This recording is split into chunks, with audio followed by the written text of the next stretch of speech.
जाता है फिर भी तुमको ये बात समझ में ना आए तो इसमें रामायण गीता भागवत वेद पुराण शास्त्रों की क्या गति। तो बात यह है ये किराए का मकान है। जैसे ही समय पूरा होगा स्त्री पुरुष बच्चे इस किराए के मकान से निकाल कर बाहर कर दिए जाएंगे और ये मकान जला दिया जाएगा। बस आपका खेल खत्म हो गया। यहीं तक आपके रिश्तेदार कुटुंब परिवार जात बिरादरी मकान धन दौलत बच्चे यहीं तक, इसके आगे कुछ भी जाने वाला नहीं। ना आप कुछ लेकर के आए ना कुछ लेकर जाओ। मूल मतलब यह है कि मनुष्य शरीर उस परमपिता परमात्मा ने क्यों दिया, इसको आप सब लोग समझ लें अच्छी तरह से तो अच्छा होगा। धर्म पुस्तकें रामायण गीता भागवत वेद पुराण क्यों आपके सामने रखे गए?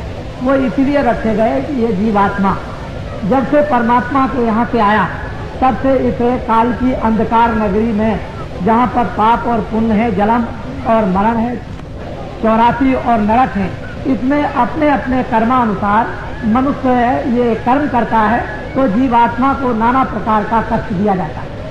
उस कष्ट के निवारण करने के लिए, कष्ट से छुटकारा दिलाने के लिए आपको ये मनुष्य रूपी सबसे ऊंचा मकान दे दिया। और ये कहा महात्माओं ने, ऋषियों ने और धर्म पुस्तकों ने, देखो अब की बार तुमको मकान मिल गया है, बुरे काम तो करना नहीं, जितने भी करना अच्छे करना। और मकान इसलिए दिया जाता है कि अब की बार तुम तप करके, तपस्या करके, दान कर, पुण्य कर, सेवा कर, सत्य बोलकर, योग कर, ध्यान कर, ये जिस तरह से भी हो सके उस जीवात्मा को अब की बार मरने के पहले भगवान के पास तक पहुंचा। बस इसी काम के लिए आपको ये मनुष्य शरीर मिला।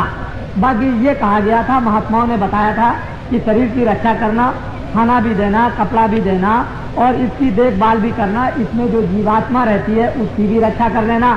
तो जब जीवात्मा को इस मनुष्य शरीर के द्वारा जगा लोगे तो इसको परमात्मा के पास पहुंचा देना, यह है किराए का मकान। और अपना काम करने के बाद मकान को खाली कर देना। लेकिन हम लोगों ने अपना काम तो किया नहीं, दूसरों का ये बोझा उठाते रहे और ये कहते रहे ये सारा संसार का सामान तो मेरा है।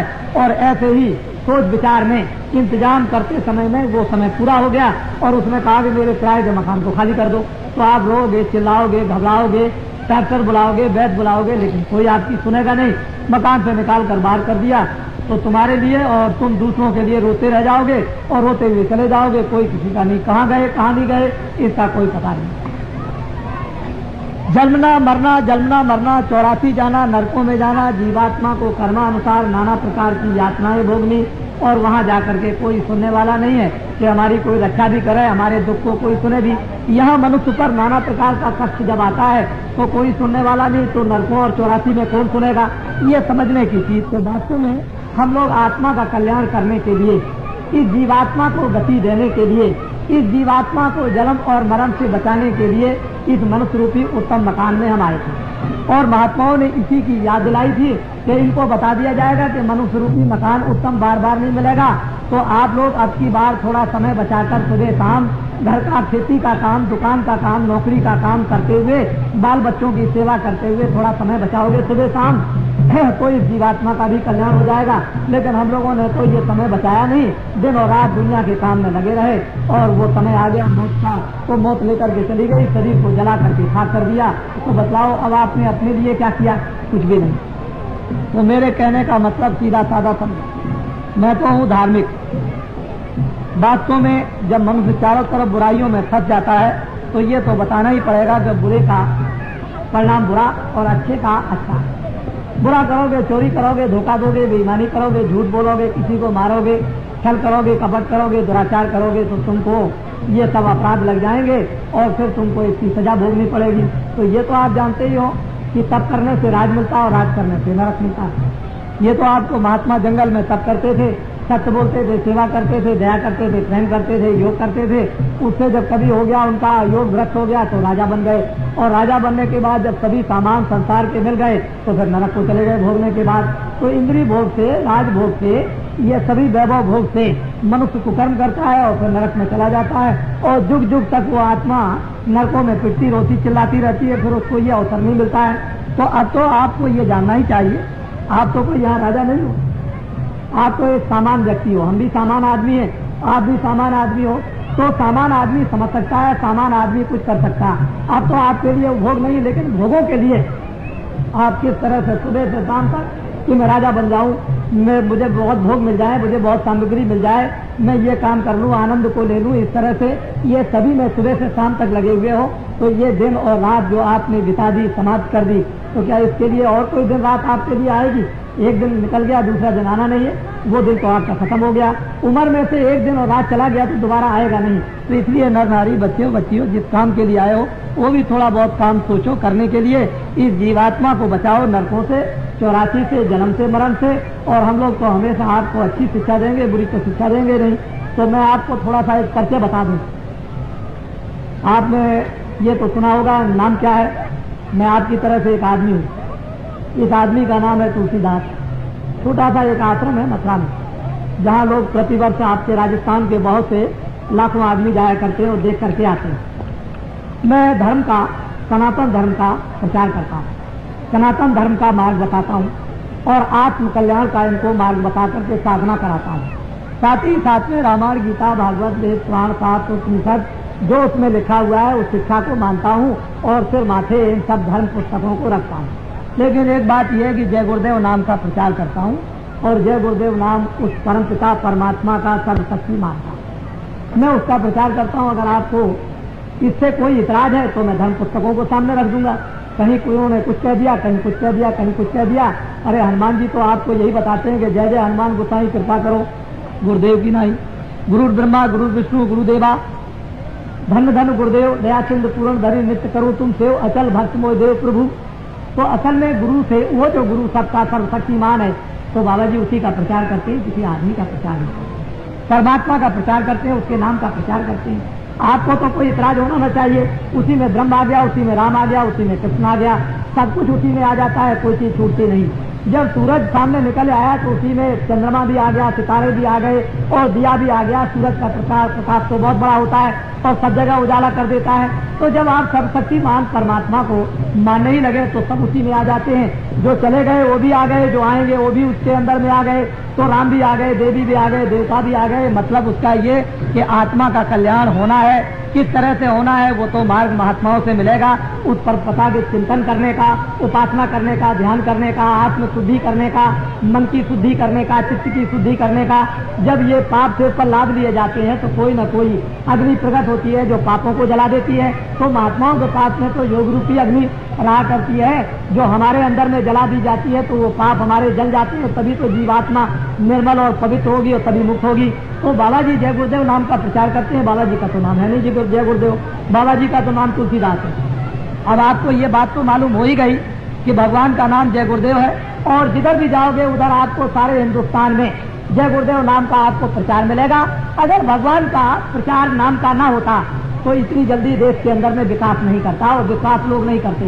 तो जय गुरुदेव भगवान के नाम से विश्वास लोग करते हैं, उनसे उनको फायदा भी होता है, लाभ भी होता है, आत्म सिद्धि और आत्म जागरण भी होता है, आत्म शुद्धि भी होती है, मन विवेक और मन में निर्मलता भी आती है, विश्वास भी आता है।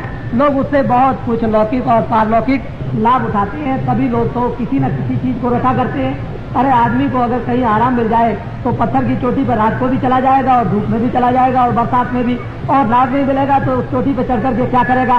तो जब लाभ मिलता है भगवान के चिंतन से, उपासना से, उसके तो फिर लोग जो है उसको याद करते हैं कि किसी तरह से भी हमारा लौकिक शारीरिक फायदा हो, हमारा आत्म फायदा हो, परिवार का फायदा हो, देश का लाभ हो। तो हर तरह से लोग भगवान को याद करना चाहते हैं। और किसी नाम से भी परमात्मा को याद कर लो, कोई भी नाम हो जिससे आपको सुगम और साधारण हो उसी नाम से याद कर लो। लेकिन महात्मा जिस नाम से आपको भगवान को याद करा दे आप उसको कर लीजिए, लाभ उसी का होगा। तो बड़े ध्यान से आप मेरी बात को सुनो। वैसे तो यह है मैं एक धोबी का काम करता हूँ। आपके गांव में कोई धोबी रहता है, जब गंदे कपड़े हो जाते हैं तो आप उसको दे देते हो और कहते हो देखो धोबी इस कपड़े को साफ करके ले आना।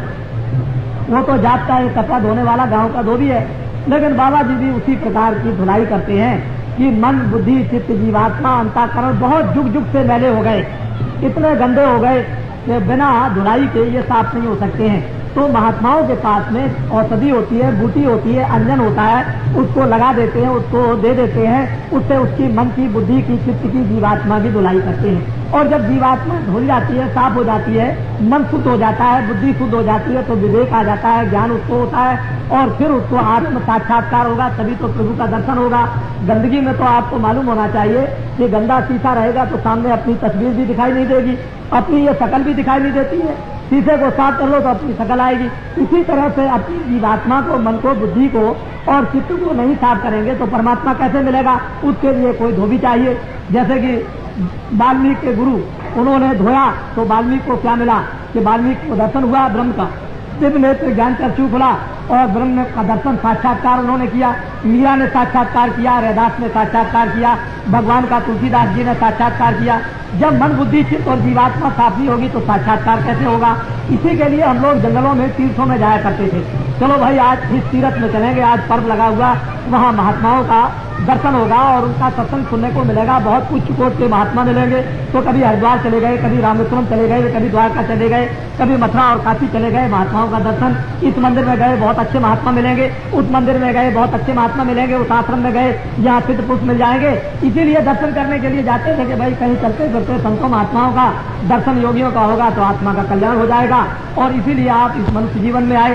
तो इच्छा तो आपके अंदर है दर्शन करने की, इच्छा तो कल्याण की है, इच्छा तो प्रभु को देखने की है, इच्छा मुक्ति की है, इच्छा जन्म मरण से बचने की है, 84 नरकों से छूटने की इच्छा है। लेकिन जीव बेचारा भूल से यहाँ फंस गया, इसको कोई रास्ता दिखाने वाला, धर्म उपदेश, इसको सही बात बताने वाला कोई मिलता नहीं है। इसलिए इसका सारा जीवन और सारा समय इसका यूं ही चला जाता है और वो अपने घर के उसी झंझट कामों में, मोह ममता में, काम में, क्रोध में, अहंकार में इसमें फंसा रहता है। और एक दिन वक्त आया कि उसके सामने मौत आई और लेकर के चली गई, बस हो गया काम खत्म। यहाँ क्या अपना था? कुछ नहीं। तो बाबा जी एक सुगम, सीधा, सरल रास्ता नर नारियों को बताया करते हैं और ये कहा करते हैं, देखो बच्चा चोर घर में रहेगा तो बाप को अच्छा तो कभी लगेगा नहीं। बाप तो यही कहेगा कि अरे बच्चे तुम चोरी करते हो तो हमारा भी नाम डुबा दोगे और तुमको भी तकलीफ होगी और कभी कोई आएगा पकड़ लेगा तो कितनी बड़ी बदनामी होगी। इसी तरह से महात्मा सारी सृष्टि में अपना बच्चा समझते हैं। सबको कहते हैं देखो गलती मत करना, चोरी मत करना, झूठ मत बोलना, धोखा मत देना, किसी को मार मत देना, किसी का कत्ल मत कर देना, ये सब बुराइयां हैं। शराब मत पीना, मांस को मत खाना, तुम अंडे मत खाना, ये सब खान जितने भी हैं खाने के अशुद्ध सामानों को तुम मत, इससे बुद्धि खराब हो जाएगी, चित्त हो जाएगा खराब, मन चंचल हो जाएगा, काम, क्रोध, लोभ, मोह, अहंकार जग जाएगा तो आत्मा का विनाश हो जाएगा। तो महात्मा बाहर की धीरे धीरे शिक्षा देते हैं। जब मजबूत कर लेते हैं तो उसको आत्म शिक्षा देते हैं साधना करने की। फिर जब वो आत्म साधना में लग जाता है तो आत्म सिद्धि हो जाती है, उसको ज्ञान हो जाता है, उसमें शक्ति आ जाती है, उसको आनंद मिलता है, तो उसका लोक और परलोक दोनों बन जाता है। इसी लोक परलोक बनाने के लिए हम लोग इस मनुष्य रूपी मकान में आए थे और रामायण करते थे कि हमारा लोक बनेगा, परलोक भी बन जाएगा। गीता को भी सुनते कि लोक बनेगा, परलोक बनेगा, और जब तब तीरथ करते हैं कि लोक परलोक बन जाए। लेकिन अब आप नहीं जानते हो तो भाई महात्मा क्या करें? महात्मा तो आपको जब नहीं मिलते हैं तो अपना रास्ता बदल गया। अब यह तो गलती है आपकी या महात्माओं की गलती है कि हमको आकर के उनको अपना धर्म उपदेश देना चाहिए। हमको अच्छी अच्छी बातें बताते, बुरी बातों को हमको जो हम उसमें फंसे थे छुड़ा लेते, तो आज अच्छे रास्ते पर तो जीवन हमारा सुखमयी, शांतमयी, गांव गांव में, परिवार परिवार में बन जाता, हम निरोगी हो जाते, कोई बीमारी नहीं होती, कोई लड़ाई झगड़ा नहीं होता, सब एक दूसरे के काम आते, सब में प्रेम होता और सब लोग आपस में मिलजुल करके रहते। तो ये इस तरह के संकट आपके सामने जो द्वंद्व, लड़ाई झगड़ों के हो रहे हैं वो नहीं आपके सामने आते। लेकिन आपने ये सोचा कि महात्माओं की क्या जरूरत है? महात्माओं की तो इतनी जरूरत जितनी माता पिता की जरूरत नहीं, महात्माओं की इतनी जरूरत है जितनी राजा की जरूरत नहीं, महात्माओं की तो इतनी जरूरत है कि कपड़े न पहनो तब भी काम चल जाएगा। लेकिन महात्मा मिलना चाहिए क्योंकि इससे तो सभी काम बनेंगे। इधर आपको ये भी बन जाएगा कि कैसे रहना है, कपड़े कैसे पहना है, किस काम के लिए आए हो, क्यों कपड़ा पहना जाता है, क्यों खाना खाया जाता है, मनुष्य रूपी मकान में कौन रहता है, ये सब चीजें आपको महात्माओं के द्वारा मालूम हो जाएंगी। तो अंतिम लक्ष्य तो आपको अपने कल्याण का ही प्राप्त करना है, अपने घर को ही पाना। घर छोड़ दिया, परदेश में आकर के मारे मारे फिरते हो। तो इसलिए नर नारी, बच्चे बच्चियों, अब आपको ये तो जान करके दुख होता ही है कि सारा संसार एक समय पर नष्ट भ्रष्ट मानो हो गया। और नष्ट भ्रष्ट होने से जब खान पान खराब हो गया तो बुद्धि में अविवेक नहीं रह गया, बुद्धि हो गई मैली। और मैली बुद्धि से अब लोग कुकर्म करने लगे और कुकर्म करने से बीमारी, लड़ाई झगड़ा, अशांति ये आनी जरूरी है। ये तो समाज घर में ये आ गई। अब अगर आप इस बीमारी से जो तरह तरह की बीमारी लग गई, तरह तरह का प्लास्टिक लग गया, तरह तरह की जहरीली हवाएं जो आ रही, इससे आप बचना चाहते हो तो रामायण में बिल्कुल साफ स्पष्ट लिखा हुआ कि जीवन के कष्ट और कलेश से यदि तुम मुक्ति पाना चाहते हो तो भगवान का भजन आपको करना होगा, ईश्वर का भजन आपको करना होगा। और कब की जो महात्मा आपको ईश्वर का भजन बता दें कि ये परमात्मा का भजन है, उसको करने लगे तो ये सब व्याधि संकट आपका दूर हो जाए और फिर आपको किस तरह की शांति, आपको किस तरह की आपको शुद्धि आप में आ जाए, कैसे आप अपने यानी आत्मा को, जीवात्मा को आप जगा सकते हो। लेकिन जब तक महात्मा नहीं मिलेंगे तब तक ये सब संकट आपके सामने आए। और आप लोग जो है जब कभी महात्माओं की बात सुनते हैं तो बुराई में लग जाते हैं। आपको क्या मिलेगा बुराई करने से, या बुराई सुनने से आपको क्या मिलेगा? दूसरे की बुराई सुनोगे, दूसरे की बुराई करोगे और सिर पर अपने पाप लगेंगे। अरे रामायण में, गीता में तो लिखा हुआ बिल्कुल स्पष्ट, कभी दूसरे की बुराई सुनना ही नहीं, न बुराई को करना। अरे जितनी हो सके किसी की अच्छाई करो और जो हो सके किसी की भलाई करो, किसी की सेवा कर दो। तो तुम अगर हो सकता है तो सत्य बोलो, क्यों गाली किसी को देते हो? तो मनुष्य जिस काम के लिए आया और मनुष्य इतना ज्ञानवान वो काम तो करता नहीं है, अज्ञानी काम करने लगा और ऊपर से गंदगी को लादते लादते इतने दिन हो गए। इस गंदगी को दूर कौन कर सकता है? अब तो ये आप सोचना समझना चाहिए। बाहर के पानी से आप चाहते हो कि गंदगी दूर हो जाएगी, तो बाहर के पानी से तो गंदगी दूर होगी नहीं। वो तो महात्माओं के पास में निर्मल जल होता है। आत्म सिद्धि का जब निर्मल जल होता है महात्माओं के पास में, और वो जब जल छिड़का जाता है तो आत्म शुद्धि करता है और वो गंदगी को दूर कर देता है, धोकर के साफ करता है। तो ये जीवात्माएं निर्मल पवित्र इस मनुष्य रूपी मकान में होती हैं, तभी ये कृतार्थ हो सकेगी, नहीं तो बहुत मुश्किल होगा। तो अब तो ये तरह तरह के कष्ट आपके सामने आए। तो मेरे कहने का मतलब यही कि हम तो आपको सुगम सीधा रास्ता बताएंगे ही, क्योंकि हमने यहाँ कोई जात पात का झगड़ा नहीं रखा, किसी तरह का नहीं। मुसलमान हो, हिंदू हो, छोटा हो, बड़ा हो, ब्राह्मण हो, क्षत्रिय हो, वैश्य हो, अर्जन हो, कोई किसी भी जात का हो, हमको उससे कोई मतलब नहीं। मतलब तो इससे है कि मन सोना चाहिए। जब पैदा हुए थे तो नंगे, पैदा हुए थे तो रो रहे थे, पैदा हुए थे न पढ़े थे, न आप कपड़ा पहन सकते थे, न किसी को पहचान सकते थे। लेकिन जब धीरे धीरे जब बड़े हुए और बुद्धि जगी और आपको परिचय ये कराया गया सब कुछ, तो कपड़ा भी पहनने लगे, शर्म भी आने लगा, खाना भी खाने लगे और उठने भी लगे और सुनने भी लगे और बात भी करने लगे और दूसरे की इज्जत और सेवा भी करने लगे। लेकिन जब जाने का वक्त हुआ तो कपड़ा भी भूल गए, खाना भी भूल गए, उठना भी भूल गए, बोलना भी भूल गए, देखना भी भूल गए। क्यों? कि जब आए थे तो कुछ नहीं लेकर आए, न कुछ समझ लेकर आए। जब जाने लगे तो ये सब कपड़े उतार दिए, सारा संसार का ध्यान खत्म हो गया, सब पहचान खत्म हो गई। जब मरने लगता है तो सब पहचान खत्म, ना कुछ लेकर आए ना कुछ लेकर जाओगे, सब कुछ आपको छोड़ करके यही जाना है, इसी जगह खाली आपको जाना। ये भी मनुष्य रूपी कपड़ा उतार लिया जाएगा आपका और ऐसी अवस्था में भेज दिया जाएगा कि इसके अंदर कौन रहता था, किस तरफ से निकल करके चला गया, ये आपको कोई ज्ञान नहीं हो पाएगा। उसी को जानने के लिए ये मनुष्य रूपी कपड़ा आपको मिला है और इसमें बैठ करके आप अपने आप को जानो, अपने आप को पहचानो। पहचान लोगे महात्माओं की कृपा से, दया से, तो सारा काम और जीवन सफल बन जाएगा और जिस लिए आए थे वो काम हो गया आपका। नहीं तो ऐसे न मालूम अनेकों और करोड़ों जन्म आपने धारण किए हैं और फिर भी अभी तक काम कुछ नहीं हो सका। यही रोना रोते रहे जन्म मरण का, नरकों और 84 का। तो रास्ता तो मैं आपको बताऊंगा, इसमें तो दो संदेह नहीं। सीधा बताऊंगा, साधारण बताऊंगा, ऊंचा बताऊंगा। चारपाई पर करो, जमीन में बैठ के करो, रजाई ओढ़ के करो, कंबल ओढ़ के करो, पहले खेती करो, बाद में बच्चों की सेवा करो। जब कोई काम तुम्हारे पास ना हो तो भगवान का भजन 15 मिनट, 20 मिनट, आधा घंटा लेट करके, बैठ करके, समझ गए, पैर लटका करके जैसे भी बन जाए वैसे कर लो तो काम तुम्हारा ये बन जाए चलते चलाते। नहीं तो आगे बड़ी मार पड़ेगी और नरकों की अग्नि में वहां जब जलाए जाओगे तो कोई बचाने वाला नहीं होगा, काटे जाओगे तो कोई बचाने वाला नहीं होगा, सड़ाए जाओगे तो कोई बचाने वाला नहीं होगा, भूख प्यास लगेगी तो कोई देने वाला नहीं मिलेगा। वहाँ इतनी यातनाएं जंदूत सिपाही देते हैं कि वहाँ हाहाकार जीवात्माएं करती है, रोते चिल्लाते रहते हैं और ये रोज घटनाएं देखने को मिलती हैं। जब तुमको वो ज्ञान मिलेगा, जब तुमको ज्ञान चक्षु मिलेगा, जब दिव्य नेत्र तुमको मिलेगा, जब तुम्हारा खुल जाएगा और मनुष्य रूपी मकान में बैठ करके जब देखोगे कि जीवात्माएं कैसे निकाली जाती हैं और कैसे डाली जाती हैं और कहाँ इनका हिसाब होता है, न्याय इनका कहाँ होता, कौन इनको मारता है, किस तरह से मारता है, कहाँ इनको जलाता है, तो आदमी कांपता है और डरता है। और पुस्तकों में फिर महात्माओं ने लिखा कि हे जीवों, हे मनुष्यों, ये ऐसी दुर्गत आत्माओं की होती है, तुम बुरे कामों को अब करना छोड़ दो। अभी तक जो कुछ किया तो किया, अभी तक तो आपने सब कुछ कर लिया जो कुछ करना था। यानी इन 27 वर्षों में जितने भी बुरे से बुरे काम करने थे आपने सब किए, उससे तो आपने हार मानी नहीं। लेकिन मिला आपको क्या, ये सोच लो। 27 वर्षों में ये सोचा था कि महात्मा की जरूरत नहीं, रामायण की जरूरत नहीं, धर्म की जरूरत नहीं, प्रेम की जरूरत नहीं, सत्य की जरूरत नहीं, सेवा की जरूरत नहीं, माता पिता के सेवा की जरूरत नहीं, बड़ों की इज्जत की जरूरत नहीं। आपने इन सब बंधनों को जो सामाजिक थे, घर के थे, परिवार और मनुष्य के थे, उन सबको तोड़ दिया। सोचने लगे चलो भाई अब बंधन तोड़ करके बाहर निकल जाएंगे, गीता रामायण का क्या बंधन महात्माओं का और देवताओं का, तो चलो बड़ा आनंद मिल जाएगा। आपने सब कुछ किया और करने के बाद आपको मिला क्या, ये आपको सोचना है। तो मैं आपको एक छोटा सा किस्सा बताता हूँ, वो सुने स्त्री पुरुष सभी।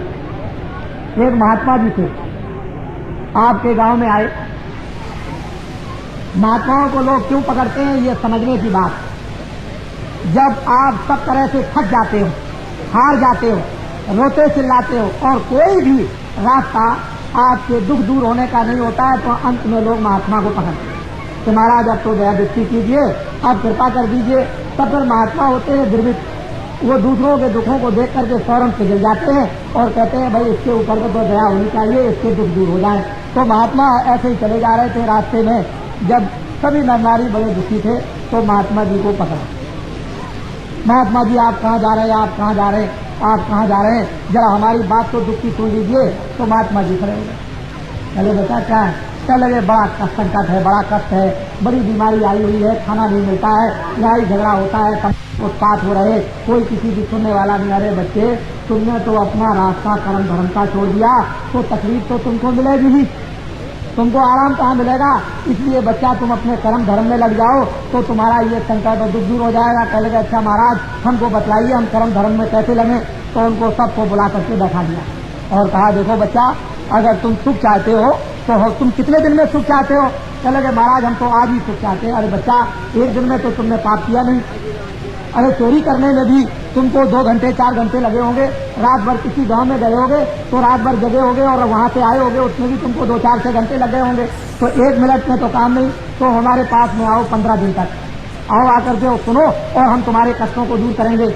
तो सब के सब स्त्री पुरुष आए। महात्मा जी ने रामायण भी और रामायण को सुनाया और गीता को सुनाया और धर्म उपदेश किया और उनसे कहा देखो बच्चों तुम्हारी समझ में आया। कह लगे महाराज बहुत कुछ समझ में आया। तो तुम्हारे अंदर में कुछ प्रेम आया। कह लगे महाराज बहुत अच्छा प्रेम। क्या प्रेम आया? कह लगे हमको घर अच्छा नहीं लगता, हमको खेती अच्छी नहीं लगती, हमको बच्चे नहीं अच्छे लगते। कह लगे अच्छा तुमको ये अच्छा नहीं लगता है? कहा महाराज ये अच्छा नहीं लगता। तो क्या अच्छा लगता है? कि साधु महात्मा का दर्शन हो और हमको सत्संग सुनने को मिले। तो और तुमने क्या? कह लगे महाराज अब हम पहले तो बड़े क्रोधित हो जाते थे, तो अब क्रोध नहीं आता है और काम भी नहीं आता है और लोभ भी नहीं आता है और वो भी नहीं आता है। तो अच्छा बच्चा एक काम करो कि जरा आंखें तो बंद करके बैठो। तो आंख बंद करके जब बैठे तो सामने परमात्मा का एक दीपक जलता हुआ, जैसे मंदिर में दीपक जलता है उजाला होता है, ऐसे ही मनुष्य रूपी मंदिर में एक दीपक जलता हुआ दिखाई दिया। लोग बड़े प्रसन्न हुए, महाराज उजाला हो गया, प्रकाश हो गया, एकदम से अंधेरा दूर हो गया। कह लगे अरे बच्चा इसी को तो कहते हैं अज्ञान का। अज्ञान की रात्रि को खत्म करो और ज्ञान के दीपक को एक मनुष्य रूपी मकान में जलाओ। जैसे मीरा ने जलाया था, कबीर ने जलाया, तुलसीदास ने जलाया, इसी तरह से तो इस दीपक इस मनुष्य रूपी मंदिर में दीपक जल रहा जो तुमने बुझा दिया, जिसके बुझने से काम, क्रोध, लोभ, मोह, अहंकार, ये तमाम तृष्णाएं, विषय वासनाएं तुम में आ गई। अब तो तुमको मालूम हुआ उसमें कितनी बड़ी मस्ती है। चले गए अरे महाराज हमको क्या पता था, आप पहले से मिल जाते तो इतने कष्ट हम क्यों उठाते। चलो ठीक है अब तो तुम मिल गए, कम से कम अब रोज आया करो। वो सारा गांव का गांव, सारा शहर का शहर चोर था, शराबी था, कबाबी था, लड़ते थे, झगड़ते थे। महात्मा जी ने 1 महीने में बैठाल करके सबको शांत कर दिया और प्रेम से रहने लगे। कोई किसी की चोरी नहीं करता है, कोई झूठ नहीं बोलता, धोखा नहीं देता, कोई लड़ाई नहीं करता है। स्वर्ग जैसा शहर बन गया, स्वर्ग जैसे मनुष्य बन गए, जैसे देवता रहते हैं उस तरह से। तो महात्माओं के सत्संग से क्या होता है, दर्शन से क्या होता है, उनकी सेवा से क्या होता है, लोग इसको समझते नहीं कि महात्माओं के अंदर और बाहर क्या चीज रहती है। वो उनके पास में संसारी धन नहीं, लेकिन संसारी धन भी है और परमार्थ का भी धन, ईश्वरी धन भी है उनके पास, आत्माओं का धन भी है, शरीर की रक्षा का भी धन है, और बुद्धि का भी ज्ञान है, और आत्मा का भी ज्ञान है। ये सब कुछ धन उनके पास लोग परलोक के रहते हैं। जब लोग उनके पास जाते हैं तो सब कुछ चीजें प्राप्त करते हैं, और जब उनको चीजें प्राप्त होती हैं तो शरीर भी प्रसन्न हो गया, शरीर भी निरोगी हो गया।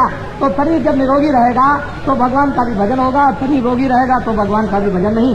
तो महात्मा के दर्शन करने से, सेवा करने से, सत्संग के सुनने से क्या चेतना आती है, क्या जागृति आती है, क्या पाप करते हैं, किस तरह की मलिनता दूर की तरह करते हैं, और सबके ऊपर में किस तरह की दया की वर्षा करते हैं, और उनके दुखों को किस तरह से दूर करते हैं, ये तो महात्मा ही जानते हैं। सारी सृष्टि को अपना बच्चा समझते हैं, जितने भी छोटे बड़े मनुष्य हैं उनको सबको अपना बच्चा समझते हैं, और अपने बच्चों को दुखी देख करके उनका हृदय बड़ा दुखी होता है। लेकिन अब माँ बाप घर में हो और बच्चे गलत काम करते हो तो माँ बाप तो रोएंगे ही, लेकिन बच्चा भी गलत काम से रोएगा, वो भी चिल्लाएगा। अंत में जब वो बहुत रोता रोता थक जाएगा तो माता पिता के पास आता है कि हमको आप माफ कर दीजिए, अब हम गलती नहीं करेंगे कभी। तो माता पिता उसको माफ करते हैं। इसी तरह से ऋषि मुनि महात्मा राम कृष्ण कबीर रैदास तुलसीदास, मुसलमानों में मोहम्मद, ईसाइयों में ईसा मसीह, ये सब महात्मा जो थे एक तरह से माता पिता की तरह से हमारे ऊपर में रक्षा और सेवा करते थे। और इसीलिए हम उनको मानते हैं कि ये राम थे, कृष्ण थे, ये कबीर थे, हमारे स्वामी थे, हमारे देवता थे, हमारे महात्मा थे। इन्होंने हमारी सेवा की, हमारी रक्षा की, हमारे ऊपर में दया की। तो महात्मा हमेशा परोपकार करते हैं, उपकार भी करते हैं और परोपकार भी करते हैं। लौकिक उपकार से शरीर की बीमारियां दूर करते हैं और परोपकार से आत्मा को परमात्मा से मिला देते हैं। तो हम लोगों ने जाना आना छोड़ दिया, मिलना जुलना छोड़ दिया, उनकी बात को सुनना छोड़ दिया। आज जिधर भी जाइए चारों तरफ कोहराम मचा हुआ। तो मैं गांव वासियों से प्रार्थना करूंगा कि आप लोग कभी भी, जब कभी भी कोई महात्मा आपके यहाँ आए और आपको सत उपदेश करें, अच्छी बातें बताएं, तो गांव के आदमी 1 घंटे के लिए, 2 घंटे के लिए अपने काम काज को छोड़ करके फौरन इकट्ठे हो जाया करें। और अच्छी बातें 2 भी मिले, 4 भी मिले, 10 बातें भी आपको अच्छी मिल जाए, उसको लेकर के चले जाएं आप। और एक एक बात को आज छोड़ दें। एक बुराई को आज छोड़ दिया, एक कल छोड़ दिया, एक परसों छोड़ दिया, एक चौथे दिन छोड़ दिया, तो थोड़े दिन के बाद, महीने के बाद में फिर आप देखो कि क्या होता है, क्या नहीं आपको मिलता है। लेकिन आप अगर एक एक चीज को एक एक दिन नहीं छोड़ेंगे, एक आदमी सब चीजों को एक दिन नहीं छोड़ सकता है, तो थोड़े देर के लिए काम छोड़ करके चले आए तो ये मत समझो कि मेरी खेती में नुकसान हो जाएगा, मेरे घर में कोई नुकसान हो जाएगा, मेरा कोई नुकसान हो जाएगा। धर्म उपदेश सुनने से, महात्मा के दर्शन करने से, अच्छी बातों को सुनने और समझने से खेती का नुकसान, जानवरों का नुकसान, घर में नुकसान नहीं बल्कि बीमारी को छोड़ करके भी चलाए और यहाँ से वापस लौट करके जाए। और बीमार भी उस प्रेमी का दर्शन यदि करता है, जो प्रेमी उस महात्मा के दर्शन करने के लिए गया, तो उसकी बीमारी छूट जाती है, बीमारी से वो मुक्त हो जाता है, बीमारी उसकी दूर हो जाती है, उसका बुखार उतर जाता है। इसलिए हम लोग महात्माओं के पास जाते थे, कुछ औषधि ले आएंगे, कुछ दवा ले आएंगे, कुछ आशीर्वाद ले आएंगे, कुछ मिल जाएगा हमको और मिल करके हम लोग सबके सब अच्छे हो जाएंगे। तो हमने तो हमेशा लोगों को फायदा लाभ पहुंचाने की चेष्टा की है। और हमारे पास तो अधिकांश में किसान मजदूर, जगह जगह देहातों में किसान मजदूर हैं। हमारे पास में शहर के आदमी बहुत कम है।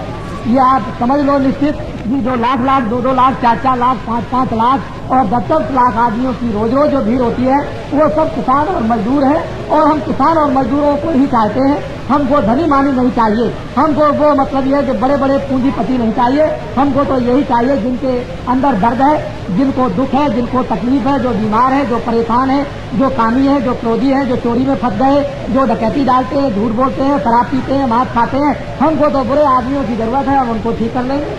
ये तो ठीक अपने अपने करने का रास्ता है कि हम कैसे ठीक कर लेंगे। हमारे पास आ जाएंगे, हम कैसे ठीक करेंगे ये तो हमको मालूम, क्योंकि हमने करोड़ों आदमियों की शराब छुड़ा दी, मांस छुड़ा दिया, मछली छुड़ा दी, चोरी छुड़ा दी, लड़ाई झगड़ा छुड़ा दिया और भगवान के भजन पर लगा करके उनको ऐसे रास्ते पर लगा दिया कि अनपढ़ से अनपढ़ भी कोई किसान होगा, उससे बड़े पढ़े लिखे बात नहीं कर सकते। इस तरह का नर नारियों को शिक्षा देकर के धीरे धीरे समझा कर ज्ञान की शिक्षा देकर, रामायण की, भागवत की, गीता के दृष्टांत दे करके उनको और इस तरह से बनाया कि आप देखिए उनमें कितना प्रेम आ गया, कितने उनमें सत्यता आ गई, कितना उनमें आत्मविश्वास हो गया, कितने उनमें भगवान का विश्वास आ गया। ये कोई साधारण बात नहीं, मेहनत करने से सब कुछ होता है। तो आप लोग जो है वो सबके सब अच्छे रास्ते की तरफ चलो। गांव गांव के अंदर में आप लोग अपनी अपनी मीटिंगों को बना लो और ये आपस में बैठ करके तय करो कि भाई अभी तक तो आपने ये देख लिया सब कुछ कि शराब पीते थे, चोरी करते थे, मांस खाते थे, मछली खाते थे, लेकिन शराब कोई न पिए। एक ही काम हाथ में ले लो कि हम लोग आपस में भाई शराब पीना छोड़ दो, शराब बहुत खराब चीज है, बुद्धि को नष्ट करती की बेइज्जती करता है। इसलिए एक काम को अगर आप लोग उठा लें तो 10 आदमियों का, फिर 20 आदमियों का, महीने में 50 आदमियों का, साल में 100 आदमियों का, इस तरह से 4-5 साल के अंदर में एक बुराई आपके सामने दूर होती हुई जब दिखाई देगी तो आपके अंदर विवेक आएगा और आपके अंदर सत्यता आएगी, प्रेम आएगा, तो समाज का जो ढांचा बिगड़ गया घर घर में और गांव-गांव में ये बनने लगेगा। तो गीता और रामायण को भी समझ जाओगे, फिर महात्माओं के धर्म उपदेश को भी समझ जाओगे। अगर ये जीवन ठीक कर लो तो चंद दिनों में भगवान को भी आप प्राप्त कर सकते हो, थोड़े दिनों में, महीनों में और वर्षों में। क्यों कि महात्मा आ जाएंगे, सीधा रास्ता आपको बताएंगे, जमीन तैयार रहेगी, हृदय रूपी जमीन आपकी जब शुद्ध पवित्र रहेगी, महात्मा फौरन रास्ता बताएंगे, आप उस रास्ते पर बैठ जाएंगे। 10 मिनट भी बैठो, आधा घंटा भी बैठो। मीराबाई कोई दिन भर तो नहीं बैठती थी, कबीरदास कोई दिन भर नहीं बैठते थे, धन्ना जाट थे, वो दिन भर भगवान के भजन में नहीं बैठते थे, खेती भी करते थे, जानवरों को चारा भी देते थे, बाल बच्चों की सेवा भी करते थे और उसके बाद भगवान के भजन में बैठ गए, उन्होंने भगवान को पा लिया। तो कहने का मतलब है काम के वक्त काम करो, सेवा के वक्त सेवा करो, खाने के वक्त में खाना खाओ, सोने के वक्त में सो और भगवान के वक्त में भजन करो। ये नहीं कि 24 घंटे हमको एक ही काम करना है। इसीलिए तो महात्मा कहते हैं कि जिन लोगों ने ये कहा कि जंगल में छोड़ करके चले जाओ भगवान मिलेगा, उनको नहीं मिलेगा, घर में रह करके ही जंगल बना लो। ये सब मैं सेवा करता हूँ, मेरा कर्तव्य है, बच्चों की सेवा करता हूँ, स्त्री की सेवा करता हूँ, स्त्री पति की सेवा करता है, कोई भाई की सेवा करता है, कोई रिश्तेदार की सेवा करता है, ये मनुष्य का कर्तव्य है और उस कर्तव्य का करो पालन और उसके बाद समय बचा करके सुबह शाम जब भी मिल जाए तो भगवान का भजन करो। इसी गृहस्थ आश्रम को ही जंगल बना लो, यही खेती करते हुए, व्यवसाय करते हुए, नौकरी करते हुए, बच्चों की सेवा करते हुए, ये समझो हमारा कोई भी नहीं, हम तो अकेले आए थे और जब जाने लगेंगे तो अकेले चले जाएंगे। इसलिए अपने कर्तव्य का पालन करो, करने के बाद भगवान का भजन कर लो और छोड़ करके यहाँ से चल पाओ। तो ये जब महात्मा मिलेंगे तभी सच्ची शिक्षा आपको मिलेगी, नहीं तो आपको बहुत मुश्किल है मिलना। देखो ठहर जाओ थोड़ी देर के लिए, आप ये बत्ती बंद कर दो बच्चे, इस बत्ती को एक को बंद कर दो, इसको, ये मच्छर बहुत है। देखो अभी तो मैं आपको, देखो मैं तो आपका भला करूंगा किसी तरह से भी, चाहे आपको मिट्टी दे दूं, चाहे आपको बात सुना दूं, चाहे आपको आंख से देख लूं और चाहे आपको हाथ से छू लूं और चाहे आपको भगवान का भजन कराऊं, चाहे आपसे और कुछ कराऊं, लेकिन आपका लाभ मैं जरूर पहुंचाऊंगा, इसको कोई मुझे रोक नहीं सकता। चाहे आप बदनाम करो कि भगवान को नहीं मानते हैं, रामायण को नहीं मानते, गीता को नहीं मानते हैं, या गंगा को नहीं मानते हैं, जमुना को नहीं मानते, आपके कहने से कुछ नहीं होगा, जिसको लाभ होगा दौड़ के आएगा। सीधी सादी बात। तो बाबा जी की बात तो ये सुनो कि मैं तो परमात्मा की प्राप्ति का ये सीधा सरल रास्ता बताता ही हूँ। जब तुमको कभी इच्छा हो भगवान के मिलने की, दिव्य नेत्र रामायण में लिखा हुआ है, दिव्य नेत्र गीता में लिखा हुआ, शिव नेत्र रामायण और गीता और भागवत में लिखा हुआ है और शिव नेत्र वेदों में लिखा हुआ है। जब शिव नेत्र लिखा हुआ है कि मनुष्यों के पास है तो तुम्हारे सबके पास में शिव नेत्र, ज्ञान चक्षु, दिव्य नेत्र है। शिव जी ने जिस तरह से, पार्वती ने जिस तरह से और सीता ने जिस तरह से और राधिका ने जिस तरह से, कृष्ण भगवान ने और तुलसीदास ने जिस तरह से प्राप्त कर लिया उस भगवान को, उसी तरह से शिव नेत्र खोलकर शिव तुम्हारे सबके पास में शिव नेत्र तीसरा नेत्र है। 2 आंखें तो बाहर से सबके पास है और अंदर में तुम्हारे जो गुप्त तीसरा ज्ञान चक्षु दिव्य नेत्र सबके पास, और वो ज्ञान चक्षु दिव्य नेत्र तुम्हारा गंदा हो गया है। बाहर की आंखें जब गंदी हो जाती हैं तो बाहर से दिखाई नहीं देता है, बाहर की आंख साफ हो जाएगी, बाहर से दिखाई देने लगेगा। इसी तरह से भगवान को देखने वाली आंख, स्वर्ग को देखने वाली आंख, वैकुंठ को देखने वाली आंख, देवी देवता को देखने वाली आंख, ब्रह्मा विष्णु को देखने वाली आंख और उस देवताओं के लोक में जाने की आंख तुम्हारी गंदी हो गई, मैली हो गई है। उस आंख को तुम सुगम और साधारण रास्ते से साफ करवा लो और मनुष्य रूपी मकान में जब दिव्य नेत्र ज्ञान चक्षु खुल जाएगा तो यहीं से बैठ करके तुमको दिखाई देने लगेगा स्वर्ग भी और वैकुंठ भी और सूर्यलोक भी और चंद्रलोक भी। ऐसा सुगम रास्ता तुम्हारे मनुष्य रूपी मकान में सबके पास है। बाबा जी कोई भेदभाव नहीं रखते हैं, ये नहीं रखते हैं कि आप चले आए आपको नहीं, ऐसा नहीं, सबको शुभ अवसर मिलना चाहिए क्योंकि ये मनुष्य हैं, इनको फिर अवसर नहीं मिलेगा। अब मनुष्य जीवन का अगर इनको अवसर मिल जाए कि मुझे भी अवसर मिल जाए तो फिर क्या है, जब बरसात आती है, किसान जब खेती बो देगा समय से तो खेती में अनाज हो जाएगा, बरसात निकल गई फिर बोएगा तो अनाज नहीं होगा।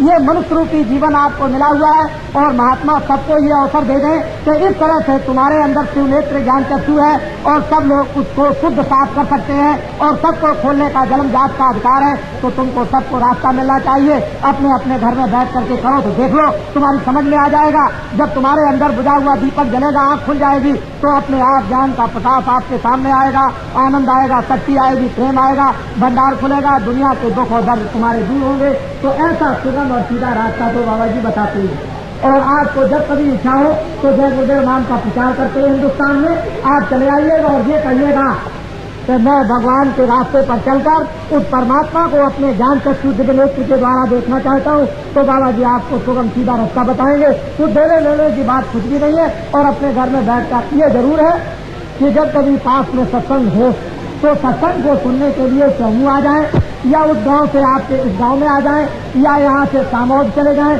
पास में कभी सत्संग हो तो वहाँ पर जाना चाहिए, क्योंकि रामायण भी यही कहती है कि हे केवट तुम जाओ, ये तो भजन करने का रास्ता है, मैं तुमको रास्ता बताता हूँ और घर में जाके भजन करना, लेकिन हमारा दर्शन करने के लिए और दर्शन देने के लिए अयोध्या में जरूर आना। इसी तरह से नर नारियों, जब तुमको परमात्मा के पास में जाना है तो थोड़ा सा सत्संग उस रास्ते का सुनना जरूरी है, जिससे कोई सांसारिक बाधा आ जाए या रास्ते में कोई अड़चने आ जाए तो वो हमारे ध्यान और भजन की अड़चने दूर हो जाएं, बाधाएं हमारी भौतिक कामों में आ जाती हैं तो वो काम भी हमारे भौतिक हो जाए और बाधाओं से भी हम मुक्त हो जाएं और हम अपना ये कल्याण जो सबसे ऊंचा है आत्म कल्याण उसको करें। तो उसके लिए सहयोग के लिए किसी महात्मा के पास इसलिए जाना पड़ता है कि आप अभी अबोध है, अज्ञानी है, अभी रास्ते पर आप मजबूत नहीं हुए, अभी चलना आपने सीखा नहीं, खड़ा होना आपने अभी सीखा नहीं। तो जब खड़े हो जाओगे, चलने लगोगे, देखने लगोगे और फिर जब आप में ताकत आ जाएगी और ज्ञान होगा तो फिर कोई जरूरत नहीं, फिर तो बच्चा कहीं भी चला जाए, जिस जगह भी जाना चाहे कहीं भी फंस सकता है। लेकिन जिसमें ताकत नहीं होगी गिर जाएगा, जिसमें ज्ञान नहीं होगा फंस जाएगा, जिस जो रात में कहीं न कहीं उड़ जाएगा और रात्रि को दिखा देंगे और पौधों से आपको होता है ध्यान तो सामने आता है थोड़ा रहेगा। लेकिन 10 मिनट 15 मिनट आधा घंटा घर में बैठकर थोड़ा बहुत भगवान का भजन किया करो। और अगर मन में तुमने प्रतिज्ञा कर ली कि आज से मैं शराब नहीं पीऊंगा, आज से मैं गांजा नहीं पीऊंगा, आज से मांस नहीं खाऊंगा, आज से चोरी नहीं करूंगा, आज से डकैती नहीं करूंगा, आज से किसी को सताऊंगा नहीं, तुम अगर मन में अपने प्रतिज्ञा कर लो तो आज मतलब यह है कि वो परमात्मा उसको सहयोग देने लगेगा और महात्माओं की भी कृपा होने लगेगी, काम होने लगेगा। लेकिन आपने भलाई के लिए तो प्रतिज्ञा आपको मन में करनी पड़ेगी, बिना प्रतिज्ञा किए हुए नहीं। तो इसलिए आप ये बात सुने, हम तो आपको कुछ न कुछ देंगे। अभी थोड़ी देर के बाद जब हमारा सत्संग समाप्त होगा तो हम आपको एक भभूत देंगे, आप पहले उससे परीक्षा कीजिए। जब भभूत से आपको परीक्षा होगी तो बाबा जी की भभूत से 1 आने हमको लाभ हुआ, 2 आने लाभ हुआ, कोई कहेगा 4 आने लाभ हुआ, कोई कहेगा 8 आने लाभ हुआ, कोई कहेगा 10 आने लाभ हुआ, ये तो आपको शारीरिक लाभ होगा। लेकिन आत्मिक लाभ तो आपको भजन करने से होगा। आत्मिक लाभ तो मतलब ये जब होगा जब रास्ता आपको मिल जाएगा और आप परमात्मा का आप भजन करने लगेंगे तभी होगा। और ये जो बाहर के लाभ हैं, जैसे डॉक्टर जब बीमारी लेकर जाते हो तो दवा दे दिया, अच्छे हो गए, लेकिन फिर बीमार पड़ोगे तो फिर आपको दवा खानी, फिर आप बीमार पड़ोगे, फिर दवा खानी, फिर अच्छे हो जाओगे, फिर बीमार पड़ोगे। तो महात्मा आपको कुछ ना कुछ बिना दवा के और बिना यानी किसी मुसीबत से आपको कुछ ना कुछ फायदा पहुंचाए। तो उसी तरह से हमको भी चाहिए कि अब रोग न बनाएं, बीमारी को न आने दें, बीमारी को रोकें। किन कारणों से बीमारी आती है उसको आप सबको समझना चाहिए। तो बाबा जी भभूत की बात देंगे, भगवान के मिलने का रास्ता भी देंगे। अब आप एक किस्सा सुन लें, मुझसे कोई नाराज न हो, मैं एक सीधा साधा आदमी हूँ। वैसे लोग मुझे बहुत बदनाम करने की कोशिश करते हैं, सोचते हैं बाबा जी को बदनाम कर दिया जाए।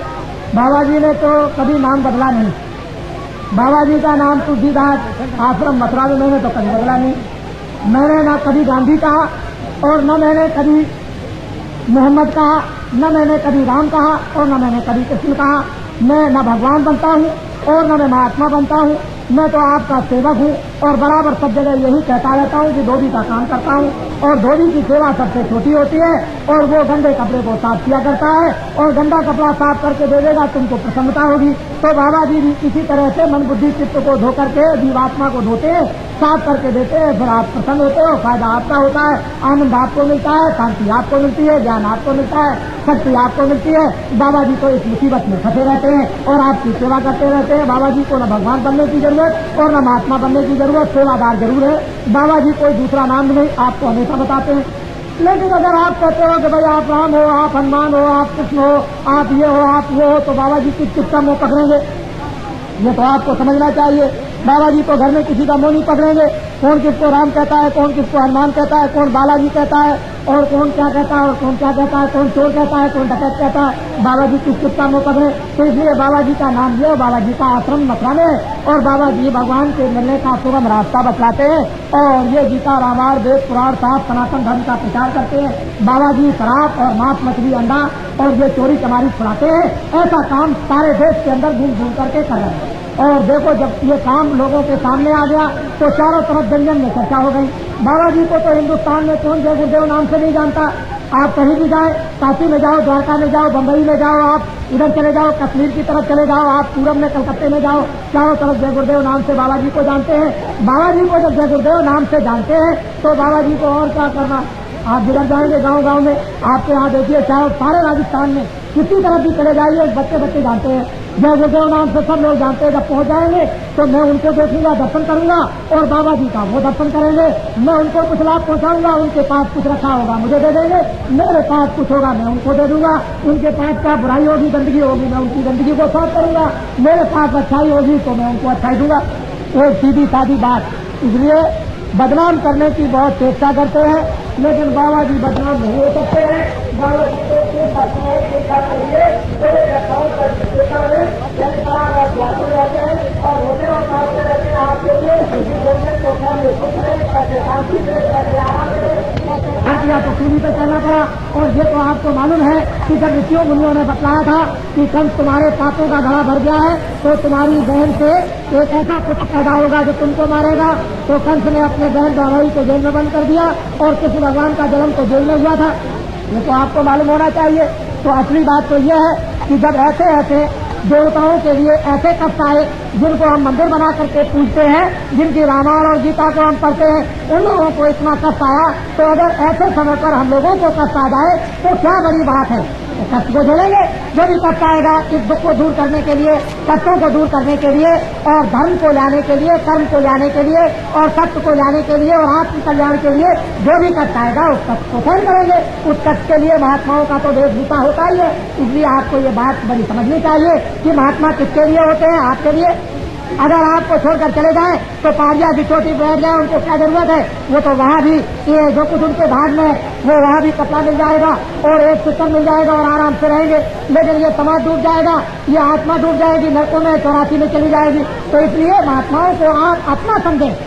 तो महात्मा हमारे लिए आते हैं, हमारा काम करते हैं, हमारे दुख को हरते हैं, हमारे दुख को सुनते हैं, हमारी व्याधा दूर करते हैं, लोक को बनाते हैं, पर लोक में जीवात्माओं की रक्षा करते पहुंचाते हैं और जन्म मरण से मुक्त कर देते हैं। ये महात्माओं का वेशभूषा इसीलिए हुआ करता है। लेकिन जो वेशभूषे को नहीं समझते हैं तो क्या किया जाएगा। तो इसलिए आप हमको तो आप अपना समझें, और मैं तो आपको अपना समझता ही हूँ कि आप सब मेरे ही हो। हमने तो कोई ऐसा उपदेश किया नहीं है कि जात पात का कोई झगड़ा रख दिया हो कि तुम बहुत खराब हो, तुम बहुत अच्छे हो, और तुम छोटे हो और तुम बहुत ऊंचे हो। हमारे पास तो जो भी आते हैं हम सबको गले मिलाते हैं। आप देखते नहीं हो, सबके बीच में घूमते रहते हैं, सबसे मिलते हैं, कोई भी होगा सबसे मिलते हैं, सबसे बात करते हैं और सबकी बात को ध्यान से सुनते हैं और जितना हो सकता है उतना उनको लाभ पहुंचाते हैं। तो इसलिए आप तो समझें अपना, और मैं आपको समझता हूँ, और मुझसे जितना भी आप लाभ और फायदा उठाना चाहें हम हर तरह से तैयार हैं। लेकिन ये जरूर पूछूंगा, और कभी समय आएगा पूछने का तो ये जरूर पूछूंगा कि आपको हमसे क्या चाहिए, हमसे आप क्या चाहते हैं, कौन सी चीज ऐसी चाहते हैं, कौन मदद लेना चाहते हैं, किस तरह की सेवा आप हमसे चाहते हैं, किस तरह का काम हमसे चाहते हैं। हम जो भी काम चाहेंगे सब करने के लिए तैयार। लेकिन जन जन को जब महात्माओं ने आवाज को उठाया है तो जन जन को स्थिति देखना चाहा, और हम ये चाहते हैं सारी सृष्टि स्वर्ग जैसी हो, सारी सृष्टि में स्वर्ग जैसा सुख हो, भरपूर वस्तुएं हो, सस्ती वस्तुएं हो, सबके चरित्र हो, सब में प्रेम हो, सब में सदाचार हो, सब लोग भगवान को याद करें, सब लोग भगवान का स्मरण करें, सब लोग निरोगी हो जाएं और सब लोग सुंदर हो जाएं। कोई अंधा, कोई लंगड़ा, कोई लूला, कोई बहरा न हो, सबसे सब अच्छे हो। इस तरह की कामना आपके लिए उस भगवान से करते रहते हैं और ऐसा ही वातावरण बन रहा है कि एक समय आएगा तो लाचार होकर, मजबूर होकर, दिवस होकर, मार खाकर और चिल्लाकर और रोकर और तड़प कर और जलकर आप धर्म की तरफ दौड़ पड़ोगे और कहोगे अब तो हम धर्म के रास्ते पर चलना चाहते हैं, हमने तो दुनिया सब कुछ देख लिया है, अब सीधा रास्ता हमको चाहिए। तो उस समय पर भी हम आपको गले लगाएंगे और उस समय पर आपको प्रेम करेंगे, आपकी मदद करेंगे, आपकी सेवा करेंगे और ये चाहेंगे कि सबका जनजीवन बिल्कुल सुखमय हो जाए। लेकिन मैं क्या करूं, 70 से लेकर 80 तक मेरी बात को आप नहीं सुनोगे तो वो मुसीबत आपके सिर पर आएगी, वो आपत्ति आपके सिर पर आएगी, वो चिल्लाओगे रोगे जो लिखने में नहीं आ सकता है, इस तरह की आपत्ति आने वाली है। हमने 70 से और 80 तक, 81 के अंदर तक आपको बताया। आप ये चाहते हो बाबा जी कल बदल दे, बाबा जी आज बदल दे, बाबा जी 1 घंटे में बदल दे। बोझा लगा हुआ है सिर के ऊपर, कपड़ा सब गंदा हो गया है, उसको न तुम एक दिन धो सकते हो न 2 दिन हो सकता है। इसलिए जो पाप करते करते करते करते जो रोम रोम और रग रग आपने नीचे से लेकर ऊपर तक गंदा कर लिया है और कहते हो 1 दिन में बदल दीजिए, 1 घंटे में बदल दीजिए, 1 घंटे में सुखी कर दीजिए, 1 घंटे में शांति कर और 1 घंटे के अंदर में आत्म कल्याण और आत्मज्ञान दे दीजिए, 1 घंटे में मुक्ति दे दीजिए और मोक्ष दे दीजिए, बच्चा हो तो जाएगा। लेकिन तुम बर्दाश्त नहीं कर सकते हो, इसलिए थोड़ा समय तो लगेगा ही। लेकिन 70 से और 80 तक का जो पाठ पढ़ाया वो इसीलिए पाठ पढ़ाया जाता है कि सारी दुनिया के अंदर में एक जन जागरण हो गया धर्म पर चलने के लिए और कर्म को लाने के लिए और सत्य पर और बुराई को छोड़ने के लिए एक अंदर जागरण तो हुआ। मालपुरा से एक आदमी ने आकर के होली पर, मैं मार्च के महीने में होली में 22 तारीख को आपके जयपुर में आ गया था। आपको आश्चर्य होगा कि मैं 20 तारीख को मथुरा में था, एक दिन रह करके और 22 तारीख को आपके जयपुर में आ गया मार्च में, और 22 से लेकर के मैं 28 तक अपने यानी आपके जयपुर में रहा और 29 तारीख को रात को मैं मथुरा पहुंच गया और मैं बराबर मथुरा ही में हूँ। कल मैं रात को फिर वापस जयपुर आ गया। तो आपको ये जानना चाहिए, ये समझ लेना चाहिए कि बाबा जी किस तरह से मेहनत और परिश्रम आपके लिए करते हैं, लेकिन आप उसको नहीं समझ सके। तो मैं इसके लिए क्या करूंगा, क्या आपको समझा सकूंगा? तो बड़ी सीधी सादी बात को उसको सुनने की चेष्टा करें कि बाबा जी चारों तरफ हिंदुस्तान में इस तरह से धर्म का प्रचार कर रहे हैं, कर्म का प्रचार कर रहे थे, ढंढोरा टूट गया। और बाबा जी से किसी को डरना नहीं चाहिए, क्योंकि बाबा जी सबके हित के लिए काम कर रहे, सबके कल्याण के लिए सोच रहे हैं, सबकी भलाई के लिए, सबकी सुख समृद्धि के लिए। लेकिन बाबा जी से आपको डर क्यों है? असली डर यह है कि बीमारी आपको आ गई, बाबा जी दवा देते हैं, आप अपनी बीमारी के दुख से रोने लगते हो और बाबा जी को गाली देने लगते हो कि बाबा जी हमारे यानी छेड़छाड़ करते हैं। तो मवाद आपको हो गया और बाबा जी चाहते हैं कि जरा सा इसका मवाद खोल दिया जाए तो निकल जाए, रात को ये आराम से सो जाए। लेकिन उस मवाद से आप तड़पते हो और बाबा जी को गाली देने लगते हो कि मेरे मवाद को छूना नहीं, अगर तुमने छू लिया तो मेरे दुश्मन हो। महात्मा जानते हैं कि इसका मवाद निकल जाएगा और ये रात को आराम से सोएगा, कोई तकलीफ नहीं होगी। तो ये दुनिया में जन जन में मवाद आ गया और महात्मा हमेशा इसको निकालना चाहते हैं। जैसे ही मवाद निकला और सबको नींद आ जाएगी और दूसरे दिन मलाद पट्टी बांधी जाएगी और 2-4 दिन में फिर ठीक हो जाएंगे, आराम से सोएंगे और रहने लगेंगे मिलजुल कर प्रेम के साथ में। सब ज्यादा इनकी कट जाएगी, तब आपकी समझ में आएगा कि महात्मा कितना परिश्रम करते हैं, कितनी मेहनत करते हैं। तो ये सब के सब बेचारे बीमार और परेशान और दुखी बैठे हुए हैं और ये कुछ न कुछ लेने के लिए आए। तो बाबा जी को वो भी देने दीजिए और घबराने की कोई बात नहीं है, समय आने पर सब कुछ समझ में आएगा। देखो देखो नारियों, फिर कान खोल कर सुनो, अभी महंगाई और आएगी, कपड़े महंगे होंगे। हम कुछ नहीं जानते कि अभी कपड़े का भाव क्या है, इतना जरूर जान सकते हैं कि पिछले महीने में कपड़े का भाव 2 गुना ज्यादा हो गया। वो मोटा कपड़ा आप खरीदते होंगे, मैं भी सुनता हूँ, 2 गुना हो गया ज्यादा कपड़ा। जितना कपड़ा आज की तारीख तक महंगा हो गया, अभी और महंगा होगा। पहले समझ लें आप, आज कोई भी चीज सस्ती हो गई हो फसल पर, चाहे चने सस्ते हो गए, चाहे गेहूं सस्ते हो गए, चाहे मटर सस्ता हो गई, चाहे तेल सस्ता हो गया, जो कुछ भी फसल पर सस्ता हो गया वो तो किसानों का लेने के लिए सस्ता हो गया। जब किसान दे देगा, इसके घर से जब निकल जाएगा तो उसके बाद में फिर महंगा दूना हो जाएगा। समझ लो आप, किसान मेहनत करते हैं, किसान सुबह शाम जलते हैं, किसान सुबह शाम गलते हैं। ये सारी मेहनत देश के अंदर किसान करते हैं। 90% सारे देश के अंदर में किसान मजदूर और मेहनत करने वाले हैं और इन्हीं से सब कुछ वसूल किया जाता है। यही सुबह शाम में बाल बच्चों के खेती में बाल बच्चों के पहाड़ में बाल बच्चों के हर जगह ये लगे रहते हैं, खून पसीना बहाते रहते हैं और इनके दुख और दर्द को कोई नहीं सुनता, कोई सुनने वाला नहीं। राजा के राज में उस समय पर अगर कोई बताता था और किसान चला गया, सरकार हमको तो आपका अधिकारी और सिपाही सता रहा, फौरन बुलाया और उसके साथ क्या करते थे वो तो आपको मालूम। लेकिन इस समय पर लोग सताए जा रहे हैं, कोई सुनने वाला नहीं, कोई पूछने वाला नहीं, कोई न्याय करने वाला नहीं और कोई रक्षा करने वाला नहीं। न जान की कोई रक्षा करने वाला, न माल की कोई रक्षा करने वाला, न बच्चों की रक्षा करने वाला, न स्त्रियों की रक्षा करने वाला, न जानवरों की कोई रक्षा करने वाला, न धर्म से कोई लाने वाला, न धर्म की कोई रक्षा करने वाला, किसी तरह की कोई भी समय पर नहीं। ये व्यवस्था अब और व्यस्त हो गई है और तुम किसान यदि चाहते हो कि दिल्ली से मेरी कोई व्यवस्था बना देगा या जयपुर से कोई मेरी व्यवस्था ठीक कर देगा, तो ये कुछ नहीं। आपको जन जन को जगना होगा और महात्माओं की बात को सुनना होगा और जन जन के अंदर में जब ये प्रेरणा आएगी तब जाकर के कुछ काम बन जाएगा, नहीं तो बहुत मुश्किल होगा। सारा किसान इस समय पर रोता और तड़पता है, लेकिन कोई नहीं। मैं भी देहात में घूमता रहता हूँ और मैं भी अभी किसान का ही बच्चा हूँ। अभी मथुरा आश्रम पर आपके राजस्थान के देख करके आए, रात और दिन जग कर और रात और दिन लग करके यानी अनाज उठा करके और रख करके 500 मन अनाज उठा करके और रख करके रात और दिन लग करके आया और अभी और सोए आया हूँ, जो कि लोग पीछे से अपना उठाते रहेंगे। तो मैं उस तकलीफ को समझता हूँ कि कितनी तकलीफ और कितनी मेहनत होती है, लेकिन लोग नहीं समझते हैं। लोग तो हमको बिल्कुल एकदम से चूस रहे हैं। तो ये सब नक्शा जो किसानों का नर नारी बच्चे बच्चियों का बैठा हुआ है, इनकी तरफ जब तक कोई नहीं देखेगा सामान्य दृष्टि से, तब तक कोई भला नहीं कर सकता है। इसलिए मेरी बात को बहुत दूर तक सोचो और समझो इसके लिए, और नहीं समझोगे तो आपको बड़े संकट आएंगे। अनाज महंगा, कपड़ा महंगा, लोहा महंगा, ये महंगा, खाद महंगी, चीनी महंगी, वो महंगा, वो महंगा, वो महंगा, वो महंगा, सब चीजें अभी महंगी आएगी। व्यवस्था अभी अस्त होगी। अखबार और रेडियो ये झूठ बोलते हैं और किसानों को हमेशा धोखा देते हैं। जितने भी बुद्धिजीवी शहर में रहते हैं वो अखबार और रेडियो में फंस गए हैं। उनकी बुद्धि 24 घंटे चक्कर खाती है। किसानों के दुख और दर्द की बात को वो भी नहीं सुन पाते हैं और किसान बेचारे क्या करें, ये सुबह से शाम तक अपने बाल बच्चों के पालन पोषण करने के लिए किस तरह से मेहनत करता रहता है, इसे फुर्सत मिलती नहीं है। तो इसलिए अखबार और रेडियो की बात को यानी 15 आने क्या, मैं तो 17 आने झूठी समझता हूँ।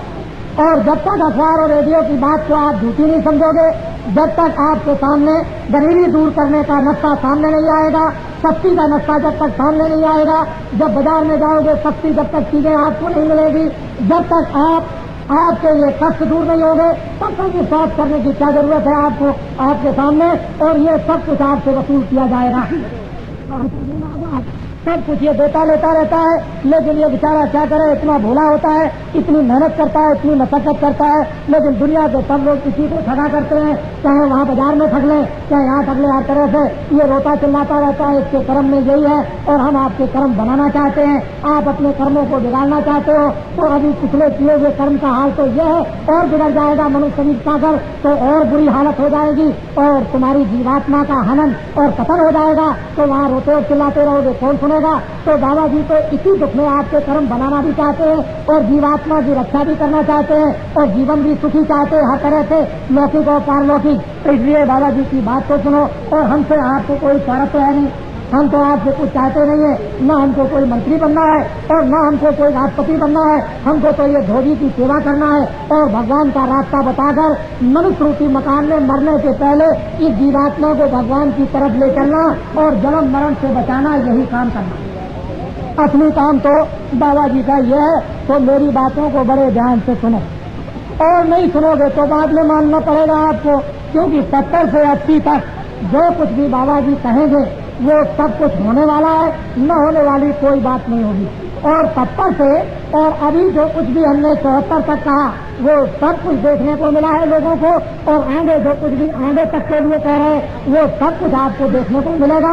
बाबा जी की एक बात झूठी नहीं है, इसलिए मेरी निवेदन प्रार्थना है कि हम भारतवासी हैं, हमको कोई विदेश से एक नया पैसा नहीं देता। लेकिन लोग क्या कहेंगे कि वो तो विदेश से खाते हैं, एक नया पैसा कोई भी विदेश का आदमी मुझको नहीं देता है। ये सब इंतजाम यही किसान खून पसीना बहा करके यही सब गरीब करते हैं। यही लाउडी स्पीकर में आए तो इन्होंने ये मंच लगा दिया और इन्होंने करके छाप कर न मालूम किस तरह आपको संदेशा देकर के ले आए। बाबा जी ने उनको एक नया पैसा नहीं दिया। बाबा जी न तो विदेशी है न विदेश से पैसा ले आते हैं। बाबा जी देशी हैं, यही धर्म का प्रचार करते हैं और यहीं पर चरित्र सदाचार की शिक्षा देते हैं, यहीं पर आत्माओं के जागरण का सत्मार्ग बताते हैं। बाबा जी विदेशी नहीं है और बाबा जी को कुछ चाहिए भी नहीं। बाबा जी तो चाहते हैं कि कोई भी ऐसा आदमी पैदा हो जाए जो इन सबको सुखी जीवन कर दे, इनकी चीजें सस्ती कर दे और इनको सब चीजें मिलने लगे, ये आराम से रहने लगे, न्याय कोई इनको देने लगे, रक्षा इनकी करने लगे, सब लोग दिन में कमाए शाम को रखे, कोई चोरी चमारी न करे, कोई लूटपाट न करे, झूठे मुकदमे न चलाए। बाबा जी तो इस तरह का जीवन सबके लिए चाहते हैं। इनमें से तुम्हारा कोई बच्चा निकल आए और ऐसा काम तुम्हारी सेवा का चाहे कुछ भी बन करके करे, बाबा जी तो ये कामना तुम्हारे बच्चों से चाहते हैं। बाबा जी तो और कुछ चाहते नहीं। इसी शिक्षा को देख देख करके तमाम लोग घबरा रहे कि बाबा जी ने तो ये बहुत बड़ा इन किसान मजदूरों का एक संगठन कर दिया है और इनमें विवेक और विचार पैदा कर दिया है और न मालूम क्या चीज भर देते हैं और किस तरह से जगा देते हैं। तो ये तो अब किसान जाने, ये मजदूर जाने, दुखी जाने कि इनको क्या मिलता है तो इनको मालूम होगा, और बाबा जी को पता है कि इनको क्या देते हैं, इनको मालूम कि मुझे क्या मिलता है तो ये जानते हैं। जिसको किसी को कुछ मिलेगा अपने आप कुछ ना कुछ समझेगा, नहीं किसी को मिलेगा तो क्यों कोई समझेगा। अरे बिना फायदे की दुनिया क्यों दूर से चल के आती है, कुछ ना कुछ तो उसको मिलता ही है। तो ये सीधी सादी बातें हैं, इसलिए आगे समय बड़ा खराब आ रहा। मैं इतना ही आपसे अनुरोध करूंगा, देखो सभी संस्थाओं के लोग यहाँ पर बैठे होंगे, मैं तो एक धार्मिक आदमी हूँ, लेकिन आपको एक सलाह देता हूँ कि परिवर्तन होना चाहिए। सभी संस्थाओं के लोग, सबके सब जितनी भारत में संस्थाएं हैं, धार्मिक संस्थाओं के लोग एक हो जाओ, क्योंकि उसकी अब जरूरत है। इनका अन्न, इनका पानी, आप लोग मंदिर बनाकर, आश्रम बनाकर इन किसानों का आप पानी और अनाज खाते हो, तो अब जंगल में रहने की जरूरत महात्मा और धर्म लोगों की नहीं। अब आओ इनके बीच में, इनकी आपत्ति आई हुई, इनके ऊपर अन्याय हो रहा, इनके ऊपर दुख का पहाड़ टूट गया, ये आकर इनके बीच में आकर के सुनो समझो और इनको एक रास्ता दिखाओ। ये धर्म लोग, महात्मा आचार्यों की बात राजनीतिक लोगों के लिए यह है कि सब राजनीतिक लोग सोचें और विचार करें और विरोधी जितने भी हैं ये तो सब के सब एक हो जाए, शासन करने वालों को एक तरफ कर दे और विरोधी हो जाए एक तरफ। बड़े ध्यान से, जब रोटी देने की, कपड़ा देने की, काम देने की, न्याय करने की, रक्षा करने की, सस्ती लाने की और टैक्स कम करने की जब बात सब करते हो तो विरोधी जितने भी हैं ये सब के सब एक हो जाए। बाबा जी इस तरह का जन और जागरण करेंगे और आपको एक रास्ता बताएंगे, एक रास्ता आपको सुझाएंगे कि विरोधी एक हो जाए, शासन करने वाले एक हो जाए। और हम किसानों और मजदूरों से अनुरोध करेंगे कि 27 वर्षों में इतना कष्ट किसान और मजदूरों पर आया है, तो अब की बार परिवर्तन करो और दूसरों को एक मौका, एक समय दो सेवा करने का, जो चरित्रमान और सदाचारी है। और वो कौन से 50% तो तुम्हारे 20 और 30 वर्ष के जो बच्चे हो उनको आप आने दीजिए। 30% जो 35 साल के ऊपर के बुढ़े हो उनको आप ले आइए और 20% धर्माचार्य जो काशी में हो या गया में, हरिद्वार में या आपके गांव में कोई महात्मा अच्छे हो उनको आने दीजिए। अगर ऐसे वीरों को और ऐसे अच्छे लोग और धर्माचार्यों को आप लोग मौका देंगे तो एक परिवर्तन आपके सामने सुख का, आराम का, चैन का और शांति का और न्याय का और रक्षा का आएगा और शक्ति का। तो जमाना बदलेगा और जमाना बदलने के लिए हम सब लोग ये सोच रहे कि रात तो भगवान जमीन से